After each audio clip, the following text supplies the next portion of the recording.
எல்லோருக்கும் வணக்கம். நான் உங்கள் கோவிந்த். இன்றைக்கி நம்ம வீடியோவில் Microsoft, Nvidia, Tesla, meta, Amazon, Google, apple இந்த மாதிரி மிகப்பெரிய நிறுவனங்களில் நம்மளோட முதலீட்டை எப்படி தூங்குறதுன்னு தான் பார்க்க போகிறோம். இதெல்லாம் ஃபியூச்சர்ஸில் இன்னும் பல மடங்கு க்ரோ ஆக போகுது. உங்களோட வெல்த்தை நீங்களும் க்ரோ பண்ணணும்னு நினச்சிங்கன்னா கட்டாயமாக இதுபோல் மிகப்பெரிய நிறுவனங்களில் உங்களோட முதலீட்டில் ஒரு பகுதியை வைக்கிறது ரொம்பவே முக்கியம். 3 வழிகளில் இப்போ நம்ம பார்த்த அமெரிக்கா சார்ந்த இந்த பங்குகள் எல்லாம் முதலீடு பண்ண முடியும். முதலாவதாக குளோபல் வைஸ் நீங்கள் வர்த்தகம் பண்ணுறதுக்காக புதுசாக ஒரு டிமேட் கணக்கை துவங்கி அந்த கணக்கு மூலிமா நீங்கள் என்ன பங்குகளை வாங்க நினைக்கிறீங்களோ அதை வாங்க முடியும். ரெண்டாவதாக ETF மெத்தடில், அதாவது எக்ஸ்சேஞ்ச் ட்ரேடர் ஃபண்டு மூலிமா முதலீடு பண்ண முடியும். இதை நீங்கள் புரிஞ்சுக்கணுன்னா இப்போ அந்த கண்ட்ரியில் இருக்கக்கூடிய இண்டெக்ஸில் டைரெக்டாக முதலீடு பண்ணியிருப்பாங்க. நம்ம இந்தியாவில் நிஃப்டி 50 இண்டெக்ஸ் ஃபண்டுன்னு இருக்கும். அப்போ நிஃப்டி 50ல் இருக்கக்கூடிய மிகப்பெரிய 50 நிறுவனங்களில் என்ன வெயிட்டேஜ் கொடுத்துருக்காங்களோ அதே வெயிட்டேஜ் தான் இந்த இண்டெக்ஸ் ஃபண்டும் அதே நிறுவனங்களுக்கு கொடுத்துருப்பாங்க. ஸோ இதை தான் நம்ம நிஃப்டி 50 இண்டெக்ஸ் ஃபண்டுன்னு சொல்லுவோம். இதே போல தான் இப்போது யூஎஸில் எக்ஸாம்பிளுக்கு நாஸ்டாக் 100 அப்படிங்கிறது அவங்களோட பங்கு குறியீடு. டாப்பில் இருக்கக்கூடிய 100 கம்பெனி பங்குகளை உள்ளடக்கியது தான் நாஸ்டாக் 100 ஃபண்டு. அப்போது நாஸ்டாக் 100 இண்டெக்ஸுங்கிறது 100 கம்பெனிகளில் என்ன வெயிட்டேஜ் அவங்க இண்டெக்ஸுக்கு கொடுத்துருக்காங்களோ அதே வெயிட்டேஜை அந்த இண்டெக்ஸ் ஃபண்டுக்கு கொடுத்துருப்பாங்க. இப்போ அந்த இண்டெக்ஸில் தான் இந்த எக்ஸ்சேஞ்ச் ட்ரேடர் ஃபண்டு, அதாவது நம்மளோட இந்தியாவிலேயே டைரெக்டாக ஸ்டாக் ட்ரேட் ஆகிற மாதிரி உங்களோட டிமேட் மூலியமாகவே இதை வாங்க முடியும். இங்கேயே ட்ரேட் ஆகிட்டு இருக்கும். ஸோ இந்த ETF அந்த இண்டெக்ஸ் ஃபண்டில் தான் இன்வெஸ்ட் பண்ணியிருப்பாங்க. மூணாவது வழி பார்த்தீங்கன்னா மியூச்சுவல் ஃபண்ட்ஸு. இதை ஃபண்ட் ஆஃப் ஃபண்டுன்னு சொல்லுவோம். இந்தியாவில் இருக்கக்கூடிய ஃபண்ட் ஆஃப் ஃபண்ட், அதாவது மியூச்சுவல் ஃபண்ட்ஸுங்கிறத ஃபாரினில் இருக்கக்கூடிய இண்டெக்ஸ் ஃபண்டில் முதலீடு பண்ணுற ஃபண்டுகளை ஃபண்ட் ஆஃப் ஃபண்டுன்னு சொல்லுவாங்க. இப்போது நம்ம இந்த ஃபண்டுகளில் முதலீடு பண்ணுற முதலீடை அவங்க எடுத்துகிட்டு போயிட்டு நம்ம இதுக்கு முன்னாடி பேசின ETF ஃபண்டில் அப்படியே இன்வெஸ்ட் பண்ணுவாங்க. ஸோ அது என்ன ரிட்டர்ன் கொடுக்குதோ அந்த ரிட்டர்ன் தான் இந்த மியூச்சுவல் ஃபண்ட்ஸும் கொடுக்கும். ஸோ இந்த 3 மெத்தடில் நம்மளால் இந்த ஃபாரினில் இருக்கக்கூடிய பங்குகளில் முதலீடு பண்ண முடியும். இந்த 3 வழிகளில் தான் நம்ம அமெரிக்க பங்குகளில் முதலீடு பண்ண முடியும். இதில் முதலாவதாக இருக்கக்கூடிய மெத்தடு கொஞ்சம் கிரிட்டிக்கலாக இருக்கும். அக்கௌண்ட் ஓப்பன் பண்ணணும், டைரெக்டாக நம்ம அந்த பங்குகளை அதுவும் டாலரில் வாங்கணும். அதனால் நம்ம அடுத்து இருக்கக்கூடிய 2 வழிகளில் எப்படி முதலீடு பண்ணுறதுன்னு பார்க்கலாம். ரெண்டாவது மெத்தடில் மோத்திலால் ஒஸ்வால் நாஸ்டாக் 100 ETF இதை பற்றி தான் பார்க்க போகிறோம். இது வந்துட்டு உங்களோட ட்ரேடிங் பிளாட்ஃபார்மில் MON 100 போட்டிங்கன்னா வரும். இந்த ETF ஃபண்டு உங்களோட டிமேட் கணக்கு இருந்தால் மட்டும்தான் உங்களால் வாங்க முடியும். இந்த ஃபண்டு பார்த்தீங்கன்னா 2011 ஆரம்பிச்சிருக்காங்க. அதிலிருந்து இதில் கரெக்ஷன் பார்த்துக்கிட்டிங்கன்னா 2019 கோவிடில் ஒரு பெரிய கரெக்ஷன், அதுக்கப்புறம் 2022ல் நம்ம பங்குச்சந்தையிலுமே ஒரு கரெக்ஷன் வந்திருக்கும். அந்த டைமில் கரெக்ஷன் ஆயிருக்கு. அதுக்கப்புறம் இப்போ பார்த்தீங்கன்னா அதனோட ஆல் டைம் ஹை 220லேருந்து 175 வரைக்கும் ஃபால் ஆயிருந்தது. ஏறக்குறைய 20% கரெக்ஷன் வந்திருக்கு. இப்போ 186ல் ட்ரேட் ஆகிட்டு இருக்கு. ஸோ ETF மூலயமா வாங்கணுன்னா உங்களோட டிமேட் கணக்கில் இந்த ஃபண்டை இப்போ வாங்குறதுக்கு ஒரு சரியான நேரம். இன்னும் கரெக்ஷன் வரதுக்கும் சான்சஸ் இருக்குது. இது எந்த ஃபண்ட் ரெக்கமெண்டேஷனும் கிடையாது. ஒவ்வொரு டிப்லையும் நம்ம அக்குமுலேட் பண்ணிகிட்டே இருக்கலாம். மூணாவது பார்த்தீங்கன்னா மியூச்சுவல் ஃபண்ட்ஸ் வழியாக முதலீடு பண்ணுறது. அதில் குளோபல் வைஸ் நிறைய மியூச்சுவல் ஃபண்ட்ஸ் இருக்குது.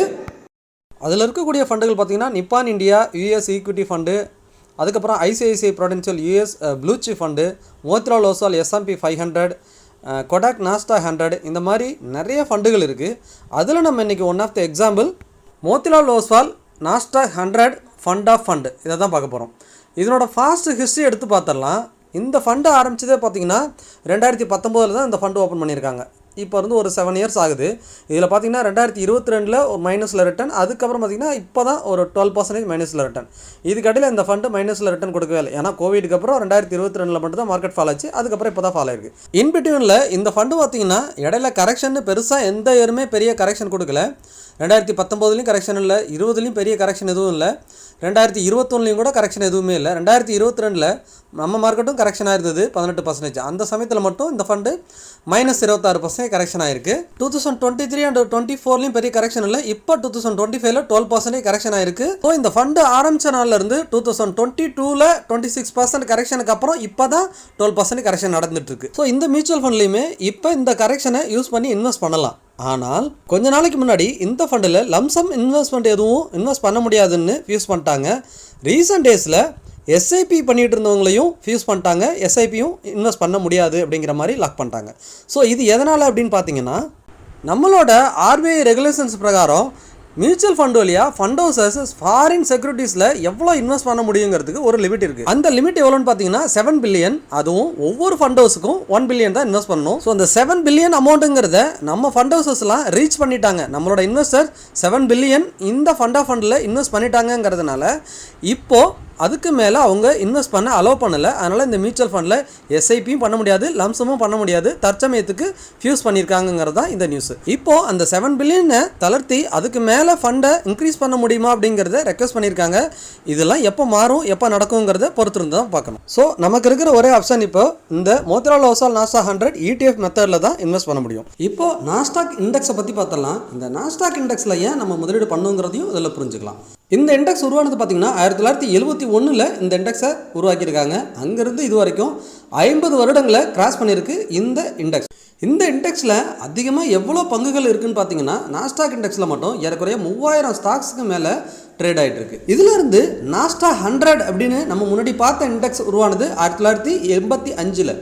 ஸோ இந்த இண்டெக்ஸில் பார்த்தீங்கன்னா டாப் 100 ஸ்டாக்ஸ் வந்து இதில் ட்ரேட் ஆகிட்டு இருக்கும். மோஸ்ட்லி இதில் எந்த ஸ்டாக்ஸ் எல்லாம் அதிக ப்ரிஃபரன்ஸ் கொடுக்குறாங்கன்னா டெக்னாலஜி ஓரியன்ட் ஸ்டாக்ஸ் அதிகமாக இருக்கும். பர்டிகுலராக apple, Microsoft, Amazon, Facebook, Tesla, Google இந்த மாதிரி நிறுவனங்களுக்கு அதிகமான வெயிட்டேஜ் கொடுத்துருப்பாங்க. இந்த நாஸ்டாக் 100 இண்டெக்ஸில் என்ன வெயிட்டேஜ் என்னென்ன செக்டருக்கு கொடுத்துருக்காங்கிறதையும் பார்த்துடலாம். அதிகமான வெயிட்டேஜ்னு பார்த்தீங்கன்னா டெக்னாலஜிக்கு 62% வரைக்கும் வெயிட்டேஜ் கொடுத்துருக்காங்க. கன்சியூமருக்கு ஒரு 17%, ஹெல்த் கேர் 5%, அதுக்கப்புறம் எல்லாமே ரொம்ப கம்மியாக தான் கொடுத்துருக்காங்க. டெக்னாலஜி ஓரியன்ட் செக்டருக்கு அதிக முக்கியத்துவம் கொடுத்துருக்காங்க இந்த இண்டெக்ஸில். பர்டிகுலராக நம்ம பார்த்த நாஸ்டாக் 100 இண்டெக்ஸ் ஃபண்டில் அதிகபட்சம் ஆப்பிளுக்கு பார்த்தீங்கன்னா 8% வரைக்கும் வெயிட்டேஜ் கொடுத்துருக்காங்க. Microsoft 7%, Nvidia 6%, Amazon 5%, meta 4%, Google 4%, அதுக்கப்புறம் பார்த்தீங்கன்னா டெஸ்லால 2%. இந்த மாதிரி அதிகமான வெயிட்டேஜ் டெக்னாலஜி ஓரியன்ட் ஸ்டாக்ஸுக்கும் கொடுத்துருக்காங்க. நான் என்னோட போர்ட்ஃபோலியோவில் இந்த நாஸ்டாக் 100 இண்டெக்ஸ் ஃபண்டுக்கு 10லேருந்து 15% வரைக்கும் வெயிட்டேஜ் கொடுத்துருக்கேன். இது அப்படியே நீங்கள் ஃபாலோ பண்ணணும்னு அவசியம் கிடையாது. என்னோட நாலேஜை உங்கள்கிட்ட ஷேர் பண்ணிக்கிட்டேன். நீங்கள் இன்வெஸ்ட் பண்ணுறதுக்கு முன்னாடி உங்களோட ஃபினான்ஷியல் அட்வைசரை கட்டாயமாக டிஸ்கஸ் பண்ணுங்கள். இந்த வீடியோ உங்களுக்கு பிடிச்சிருந்ததுன்னா நம்ம சேனலை சப்ஸ்கிரைப் பண்ணி ஒரு லைக் போட்டுங்க. உங்களோட ஃப்ரெண்ட்ஸ் அண்ட் ஃபேமிலிக்கு மறக்காமல் ஷேர் பண்ணிவிடுங்க. நான் NISM அண்ட் IRDAயோட சர்டிஃபைடு அட்வைசர். நீங்கள் நம்மகிட்டையுமே ஃபினான்ஷியல் அட்வைஸ் எடுத்துக்கலாம். அது மட்டும் இல்லாமல் term and health policy, pension plan, child education plan, இப்படி எது ரிலேட்டடான கொஸ்டினாக இருந்தாலும் சரி, இல்லை குவரிஸாக இருந்தாலும் சரி, நம்மக்கிட்ட சப்போர்ட் எடுத்துக்கலாம். அதுக்கு நீங்கள் பண்ண வேண்டியது டிஸ்பிளேல தெரியிற finplanning4you@gmail.com அப்படிங்கிற மெயில் ஐடிக்கு மெயில் பண்ணுங்கள், அல்லது வாட்ஸ்அப் நம்பருக்கு சேட் பண்ணுங்கள்.